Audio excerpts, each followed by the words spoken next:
My wife looked the mediator straight in the eye and said, "He never contributed a dime to this marriage.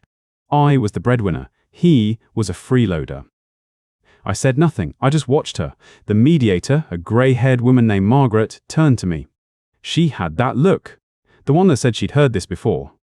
The husband who coasted, the wife who carried everything. Sarah kept going. He built little birdhouses in the garage. Called it a woodworking business. But it was a hobby. A very expensive hobby that I paid for. She smoothed her blouse, shifted in her chair. Confident, comfortable. "You see his hands?" she pointed at me. "They're soft. He never did real work." I looked at my hands, calloused, split knuckles, sawdust in every crease. But I said nothing. My lawyer, Linda Hartwell, sat beside me. She was 52 years old, thin lips, wire-rimmed glasses. She'd been handling my case for 6 months. She knew everything. Linda didn't look at Sarah. She looked at Margaret. "We have documentation," Linda said. Quiet voice. Professional. Sarah laughed. "Oh, please, he has receipts for lumber. That's not a contribution, that's a expense." I felt the folder on the table. It was thick. 3 inches. Leather-bound. Years of work inside. Sarah's lawyer, a young man named Derek, pushed a spreadsheet across the table. "This shows my client's income for the past 22 years. Mrs. Mitchell earns $75,000 annually. Mr. Mitchell reported 0 taxable income from his so-called business. 0. That word hung in the air. I breathed slowly. "In. Out." Linda opened the folder. The spine cracked. It was loud in the quiet room. If this story moves you, please subscribe to Hidden Truth Revenge. I share stories just like this every week. The first document she pulled out was a bank statement. Dated January 2001. Account in my name. Business account. "Mr. Mitchell's woodworking business earned $60,000 per year," Linda said. "Every year, for 22 years. Here are the records." She slid it across. Margaret picked it up. Sarah's smile flickered. "Just barely. The mortgage on the family home," Linda continued, "was $2,200 per month. Mitchell paid it from this account. Every month. For 22 years. She placed the next document on top, a stack of cancelled checks. All made out to the mortgage company, all signed by me. I watched Sarah's face. She was still smiling. But her eyes had changed. They were moving. Calculating. Margaret adjusted her glasses. She flicked through the pages. Slowly, carefully. "This is extensive," she said. Linda nodded. "We have receipts for car repairs, medical bills, vacations, college savings for Emily, all paid from Mr. Mitchell's business account." She pulled out a single slip of paper, held it up. "This is a mortgage payment from January 2001. First payment on the house, 1 year into the marriage. Mitchell was 26 years old. He'd been running his business for 12 months. Sarah's hand went to her necklace, touched the pendant. A nervous habit. I'd seen it 1,000 times. "Sarah," Margaret said, "does this document contradict your testimony?" Sarah didn't answer. She stared at the paper. "At my signature." "I'm asking you directly," Margaret said. "Did your husband contribute to the mortgage?" Sarah opened her mouth, closed it. Linda placed a second document on the table. Then a third, a fourth, a stack 2 inches high. "We have 22 more years of these," my lawyer said. Margaret's eyes went wide. Sarah's smile was gone now. Completely gone. I said nothing, I just watched. Linda reached into her briefcase again. She pulled out not a single document this time, but a stack held together by a thick rubber band. She set it on the table with a soft thud. "Mrs. Mitchell," Linda said, "you testified that your husband's woodworking business was a hobby. Can you define a hobby for me?" Sarah straightened in her chair. "Something you do for fun. That doesn't generate real income." Linda nodded slowly. She slipped the rubber band off the stack. "Then how do you explain these?" She fanned the papers across the table. They spread like a deck of cards. Bank statements. Dozens of them, each one stamped with the name of my business account. Each one showing deposits, month after month. The Zenti, 4, year after year. Derek, Sarah's lawyer, leaned forward. He picked up one sheet, then another. His eyes moved across the numbers. "These are tax returns," Linda said. 22 years of Schedule C filings. each one showing gross receipts of $60,000. Sometimes more, never less. $60,000 a year for 22 years. Some quick math ran through my head. $1,320,000 total over the life of the marriage. The IRS tends to take a dim view of hobby income, Linda continued. Lucky for my client, he was always above board. Every dollar declared, every dollar taxed. Sarah's mouth opened, closed. She looked at me. I met her eyes and said nothing. Derek cleared his throat. Your Honor, these are self-reported figures. We have no way to verify. Linda cut him off. She reached into her briefcase again. This time she pulled out a second folder, identical to the first, 3 inches thick. Leather-bound, verified, she said. Every receipt, every invoice, every cancelled check. Mr. Mitchell kept carbon copies of every order he fulfilled for 22 years. She opened the folder.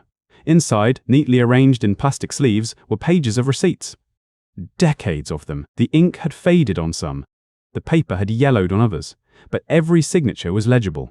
She pointed to one, a deposit on a custom dining table. March 2002, $2,000. She moved her finger. A bedroom set, September 2005, $4,500. She turned the page. 12 Adirondack chairs for a lakeside cabin. June 2010, $3,600. She kept going. Each receipt was a piece of our life.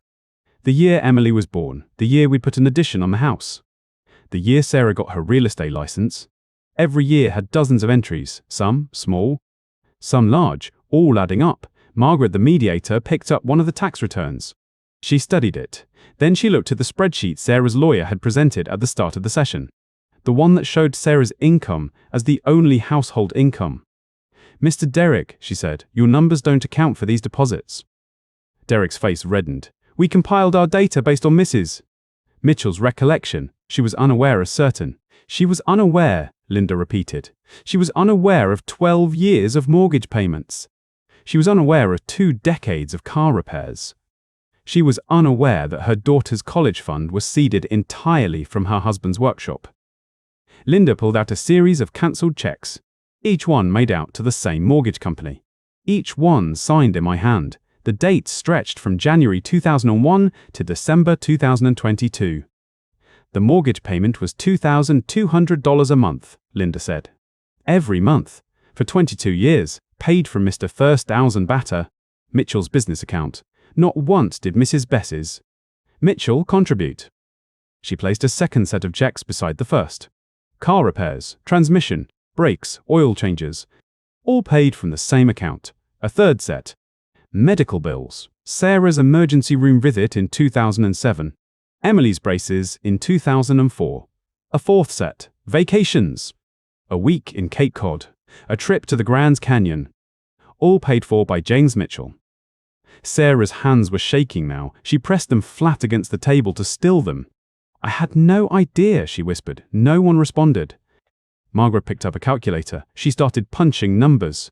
Adding. Subtracting. The room was silent except for the plastic click of the keys. After a long minute, she looked up.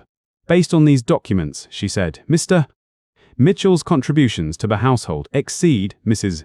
Mitchell's by a significant margin, not just in the mortgage. In total, across all categories. She set the calculator down. Mrs. Mitchell, your lawyer's spreadsheet is incomplete. Inaccurate. It doesn't reflect reality. Sarah's lip trembled. She looked at Derek. He looked at the floor. Then she looked at me. Her eyes were wet. I said nothing. I just watched. Let's take a break, Margaret said. 15 minutes. I need to recalculate. Sarah stood up. Her chair scraped the floor. She walked out of the room without looking back. Derek followed her. Linda gathered the papers. She placed them back in the folder. She'll fight, you know, she said quietly. This isn't over. I know, I said, but I watched the empty chair where Sarah had been sitting.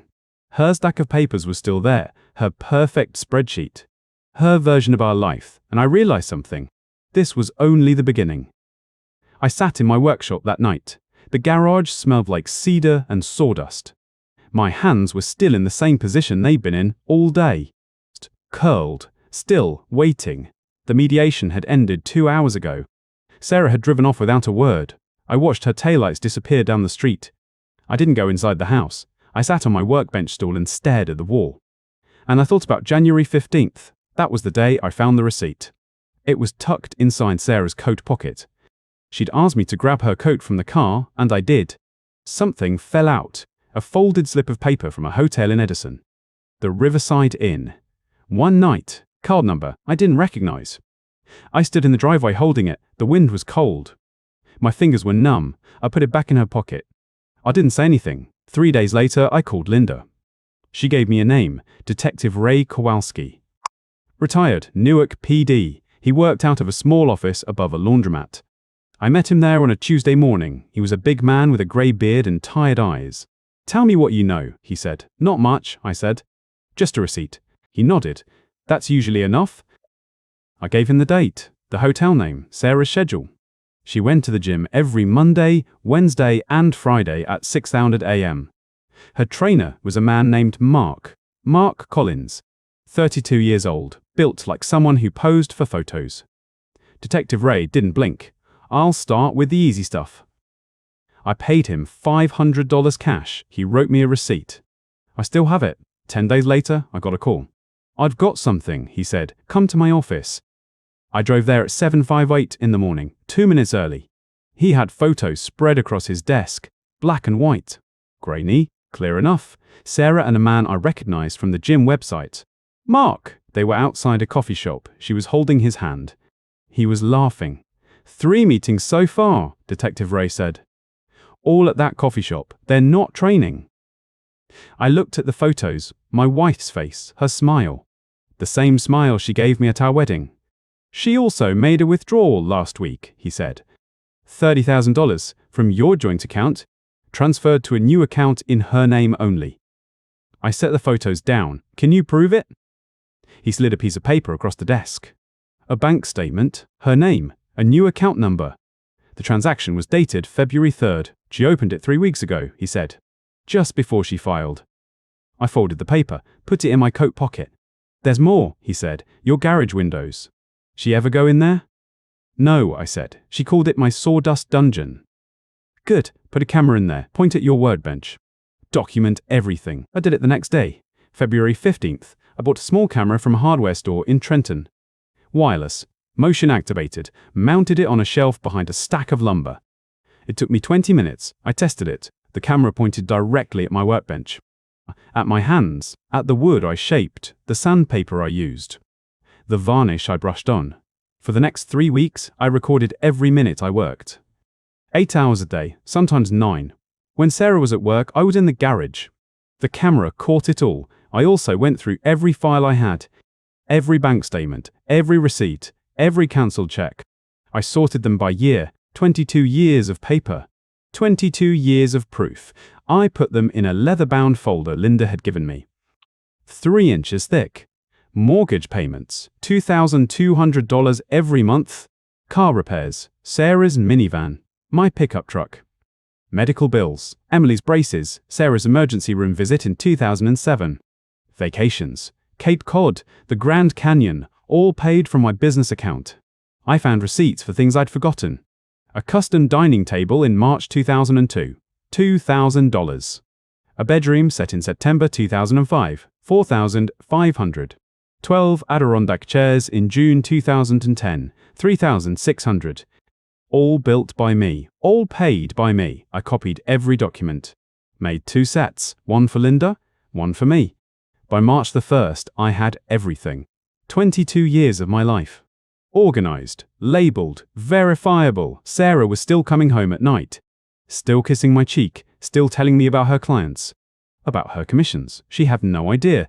I sat in my workshop that night after the mediation. The camera was still running. I looked at the leather folder on my workbench. Next to it, the envelope Detective Ray had given me. Photos, bank statements, the proof of everything. I had everything I needed. But I wasn't done yet. There was one more thing I wanted to know. The mediator, Margaret, called us back in. Sarah walked past me without looking. She sat down, adjusted her necklace, smoothed her blouse. She was ready for round 2. Derek, her lawyer, stood up first. We'd like to return to the custody arrangement. My client believes it's in Emily's best interest to remain with her mother. I kept my hands flat on the table. Calloused knuckles. Sawdust still in the creases from this morning. Linda didn't stand. She just opened her briefcase. Pulled out the envelope Detective Ray had given me.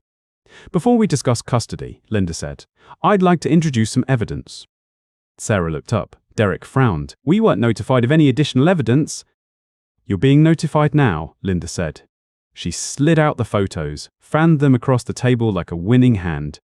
There was Sarah and Mark at the coffee shop. Sarah and Mark walking into the Riverside Inn. Sarah and Mark in the parking lot of the gym, his hand on her lower back. Sarah's face went white. These were taken over a period of 5 months, Linda said. The gentleman is Mark Collins, age 32. Sarah's personal trainer. Margaret picked up the photos, studied them. Her expression didn't change, but her eyes moved slowly. She looked at everyone. Is this relevant to the financial dispute? Derek asked. His voice had gone thin. Linda pulled out another document. This is a bank statement from February 3rd of this year. On that date, Sarah Mitchell transferred $30,000 from the joint marital account into a new account, in her name only. She placed it next to the photos. Sarah was breathing fast now. Her hands were shaking. That was for... For what, Sarah? Linda asked. Her voice was calm. Patient. What was it for? Silence. Margaret looked at Sarah. Mrs. Mitchell, do you have documentation for this transfer? Sarah opened her mouth, closed it, shook her head. Then I'm noting it as an unauthorized dissipation of marital assets, Margaret said. The full amount will be returned to the joint account within 30 days. I watched Sarah's hands. They were twisting her necklace. Pendant was spinning. I saw her start to cry. But I felt nothing. Linda stood up. We'd also like to address custody. Emily Mitchell is 17 years old. The court typically gives weight to her preference. That's not, Derek started. She's outside, Linda said. She asked to speak. Margaret nodded. Emily walked in. She looked at me first. I gave her a small nod. She looked at her mother. I want to live with Dad, she said. Sarah stood up. Emily, honey, you don't understand. Your father can't. I understand everything, Mum. Emily's voice was steady. I know about the trainer. I know about the money. I know you told everyone Dad was a freeloader. I saw his records. I saw what he paid for. She turned to Margaret. I want to live with my father. Full time. He never lied to me. Margaret wrote something down, looked at Sarah. The child's preference will be noted. Given her age, it carries significant weight. Sarah fell back into her chair. Derek asked for a recess. Margaret said, denied. She took off her glasses, rubbed her eyes. Then she looked at the stack of evidence. The photos, the bank statements, the folder with 22 years of receipts, the tax returns, the cancelled checks. Here is my preliminary ruling, she said. I watched Sarah's world collapse. The house was mine. The full value. No mortgage. She had 30 days to vacate. Half of her retirement account, $200,000, was to be transferred to me. Emily would live with me. Full custody. Sarah would have supervised visitation to be arranged through a third party. Sarah would pay child support based on her documented income. $1,200 per month. I said nothing. Sarah's face was wet. Her mascara was running. She was shaking her head, repeating the same word. No, no. Derek put a hand on her shoulder. She shook it off. This isn't final, Derek said. We can appeal. Margaret looked at him. You can try, but the evidence is clear. I'll have the formal order drafted by the end of the week. Linda packed her files. I stood up. Sarah looked at me. James, please. I didn't stop. I didn't look back. I walked out of the room with my daughter. We took the elevator down in silence. When we reached the lobby, Emily took my hand. Dad, she said, I saw her with him 3 months ago. At the grocery store. They were holding hands. I looked at her. Why didn't you tell me? Because I knew you'd handle it. You always do. We walked out into the Newark sun. I didn't feel triumphant. I just felt finished. Sarah's lawyer asked for a recess. The mediator said, denied. I watched Sarah's world collapse. The divorce was finalized on August the 1st. I sat in my workshop that evening, running my hand over a piece of walnut I'd been shaping for a customer's dining table. The grain was smooth. The edges were clean. I'd worked on this piece for 3 weeks, and it was almost ready for delivery. I had the folder on my workbench, the same folder Linda had opened in mediation. But this copy was for a different purpose. I'd thought about what to do for 3 days. The legal part was over. The judge had signed the order. I had the house, half of Sarah's retirement, full custody of Emily. Sarah had supervised visitation and 1,200 monthly child support payment she couldn't escape. But there was a difference between what the court knew and what the rest of the world knew. Sarah had spent 22 years building an image. Successful real estate agent, sole breadwinner. The woman who carried her family on her back. That image was a lie, and she was still living inside it. I called Linda the next morning. I want to send the evidence to her employer, I said. And her family. There was a pause. Are you sure? Unsure. It could look like retaliation. It's the truth, I said. She built her career on a lie. She told her boss I was a freeloader. She told her mother the same thing. I want them to know. Linda was quiet for a moment. Then she said, I'll draft a letter. Keep it factual, no commentary. On August 5th, I mailed 3 envelopes. The first went to Sarah's boss at Harrington Realty. Inside was a copy of the mediation ruling, the bank statements showing my $1,320,000 in business income over 22 years, and the receipts for every mortgage payment, car repair, and medical bill I'd paid. I also included the photos Detective Ray had taken of Sarah and Mark at the Riverside Inn. The letter was 2 paragraphs long. It stated, facts. No accusations. The second envelope went to Sarah's mother, Helen. She lived in a retirement community in Florida. Sarah had told her I was a deadbeat who couldn't hold a job. I included the same documents, minus the photos. Helen didn't need to see those. The third envelope went to Sarah's sister, Claire, in Ohio. Claire had always been neutral in our marriage, never taking sides. I figured she deserved the full picture. I dropped the envelopes in the mailbox at the corner of Maple and Birch. The flap clicked shut. I walked home and went back to my workshop. 3 days later, my phone rang. It was a number I didn't recognize. I answered. James Mitchell? Speaking. This is Richard Harrington. I'm the regional manager for Harrington Realty. I leaned against the workbench. Yes, sir. I received your packet, he said. His voice was flat, professional. I wanted to confirm a few details before we proceed. Proceed with what? Sarah Mitchell is terminated effective immediately, he said. We have a conduct clause in our contracts. Fraternization with a client is a violation. Misrepresenting your marital financial situation to the firm is grounds for dismissal. I said nothing. The $30,000 transfer from the joint account is also a concern, he continued. If there's any legal action pending, we need to protect the firm's liability. There's no legal action, I said. It's handled. Good. I'll have Sarah's desk cleared by the end of the day. I hung up. I stood in my workshop with the phone in my hand. I didn't feel anything. I went back to sanding the walnut table.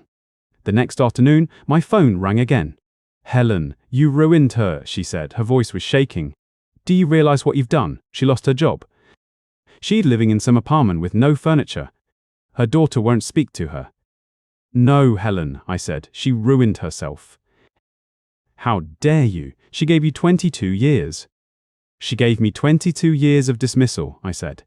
She told everyone I was nothing. She took my money, hid it, and had an affair with her trainer.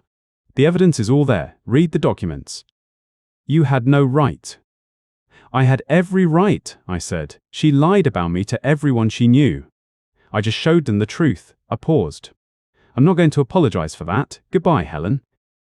I hung up. She didn't call back. 3 days later, I got a call from Claire. She said, I didn't know. I'm sorry. That was it. She didn't offer excuses for Sarah. She just apologized. The following week, I was in the workshop when my phone buzzed. A text from an unknown number. James, it's Mark. I don't want any trouble. I'm done with her. She's broke anyway. Just wanted you to know. I stared at the message. He'd left her. Of course he had. The money was gone. So was he. I deleted the text and didn't reply. A month later, a local journalist called. She'd heard about the mediation through a friend of a friend. She asked if I'd do an interview. I said no. She wrote the story anyway. It ran in the Newark Star-Ledger under the headline, Woodworkers' Receipts, Flick Divorce Settlement. The next week, my phone started ringing. Custom orders. Dozens of them. People wanted tables, chairs, bookshelves. One man drove from Pennsylvania to order a replica of a shaker sideboard I'd built for a magazine feature years ago. I hired a part-time assistant, then another. The workshop expanded. Sarah's real estate license was revoked by the state board. She moved to a studio apartment in Elizabeth. I heard through Claire that she was working as a receptionist at a dental office, making $15 an hour. I never saw her again. 3 months after the divorce, Emily graduated high school with honors. I sat in the front row. She walked across the stage and looked at me. I nodded.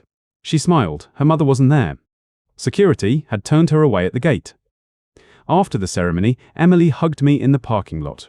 "You did good, Dad." "We did good," I said. She laughed. "Let's go get pizza." We drove to a place on Main Street. I ordered a large pepperoni and 2 Cokes. We sat in a red vinyl booth and ate in comfortable silence. My phone buzzed. I glanced at it, a voicemail from a number I didn't recognize. I let it go to voicemail. Later that night, I checked the message. It was Sarah's voice, thin and tired. "James, I know you won't answer. I just wanted to say, I'm sorry. I know that doesn't mean anything, but I'm sorry." I deleted the voicemail. I went to bed at 10 o'clock. I slept through the night for the first time in months. The next morning, I got a call from Sarah's mother. She said, "You ruined her." I said, "No, she ruined herself." I hung up. My phone rang at 6 in the morning on June 10th. I was already awake, sanding a cherrywood headboard in the garage. The caller ID showed the high school's number. "Mr. Mitchell, this is Principal Dawson.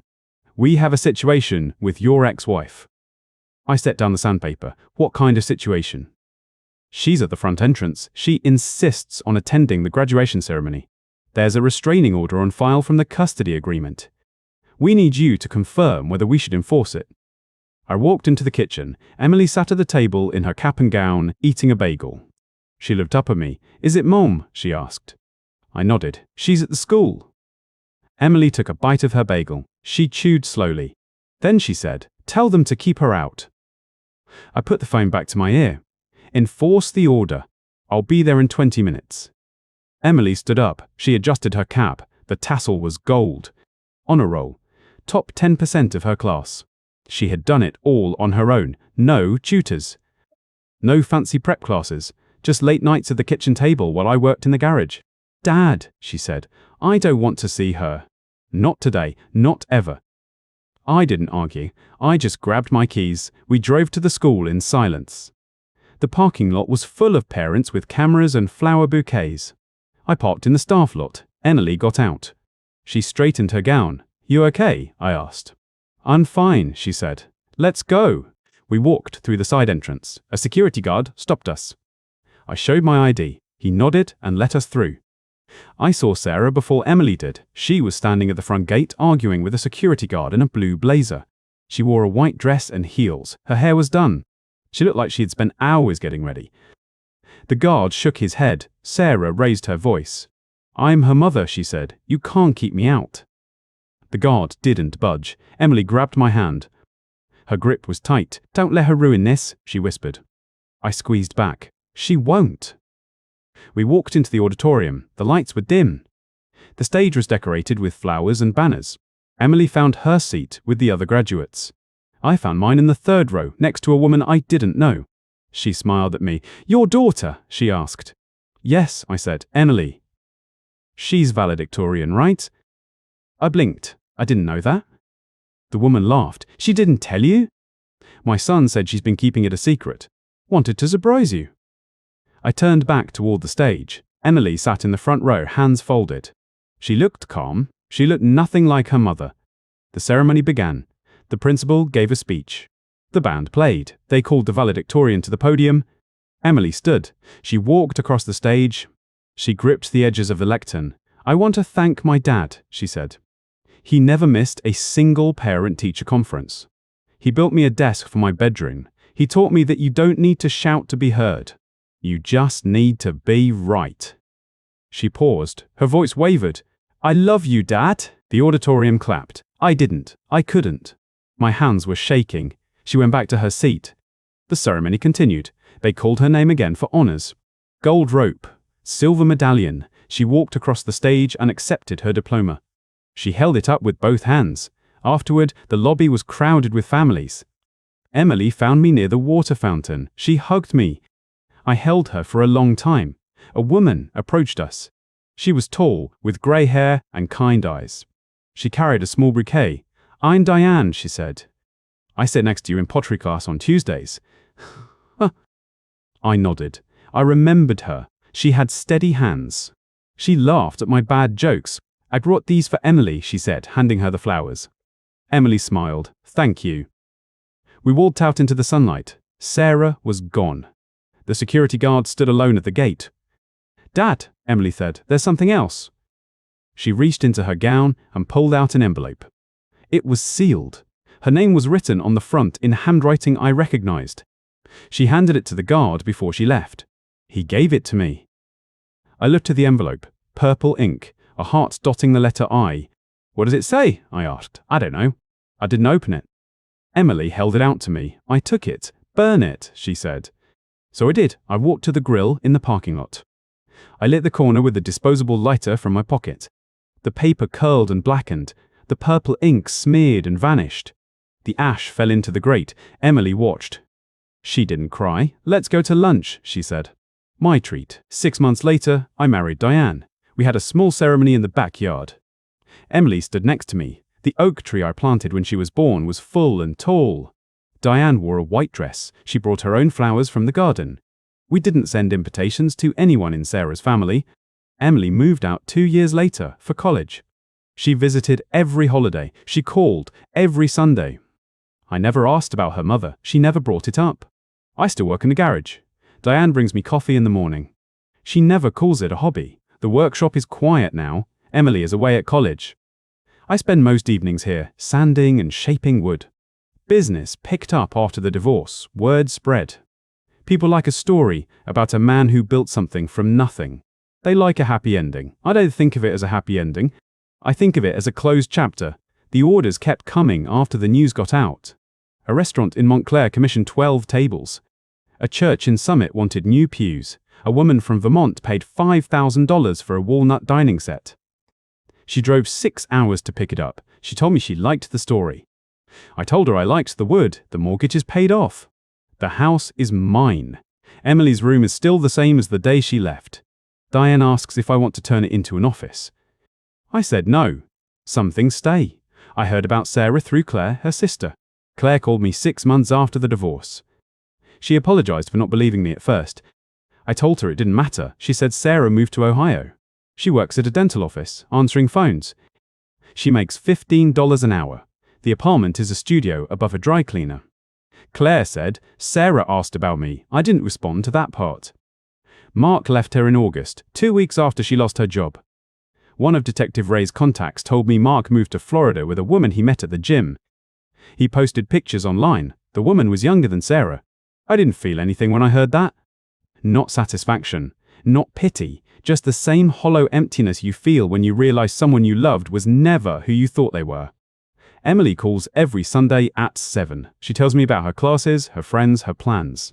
She's studying architecture. She says she wants to build things, like me. I tell her she'll build better things. She visits on holidays. We cook together. We play cards. We talk about her mother once, briefly. Emily said she saw her at a gas station near the college. Sarah was pumping gas. She didn't notice Emily. Emily didn't wave. That was the last I heard of Sarah. I never spoke to her after the divorce. I never will. Diane comes into the workshop now. She's holding a mug. Steam rises in the cold air. It's getting dark, she says. Almost done, I say. She sets the mug on the workbench and leaves without another word. She knows not to push. I take a sip. Coffee. 2 sugars. She remembered from the first time we had breakfast together. We met at a pottery class. I took on a whim. I needed something to do with my hands that wasn't work. She made bowls. I made cutting boards. The teacher paired us up for a project. Diane is patient. She doesn't talk much. She likes the smell of sawdust. She never tells me I spend too much time in the garage. She calls it a shop, not a hobby. I finished the headboard tonight. It's cherry wood. The grain is straight and clean. I sand it one last time, running my palm across the surface. Smooth as glass. I turn off the light. The workshop goes dark. I lock the door behind me. Diane is in the kitchen, reading. She looks up. Done. Done, I say. She smiles. I sit down across from her. The house is quiet. The oak tree casts a shadow through the window. I have no regrets. Not a single one. That's a quiet kind of peace. And it's enough. If you enjoyed this story, please like and subscribe. More coming soon.